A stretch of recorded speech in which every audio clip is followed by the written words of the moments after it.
तो गाइस अभी मैं आपको एक लड़के से मिलाता हूँ। अरे देखो ये देखो इसकी स्माइल देखो, कितना प्यारा स्माइल है। नेपाली तू बोलना hello guys welcome to my new. Welcome guys. Guys अभी हम लोग का गाड़ी आ गया, हम लोग लगेज में बैठे, देख सकते हो वो आगे। छोड़ो छोड़ो छोड़ो। तो गाइस अभी हम लोग थाने पहुंच गए हैं। अभी यहाँ से हमको नेरुल जाना है। तो गाइस भीड़ देखो, इसमें हमको जाना है।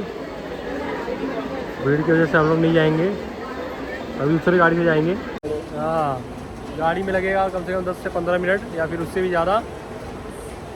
तो गाइस यही गाड़ी में हम लोग को बैठना था, लेकिन भीड़ बहुत ज़्यादा है इसमें, इसलिए नहीं बैठेंगे, अगली वाली गाड़ी में बैठेंगे। भीड़ देखो गाइस ज़्यादा नहीं है।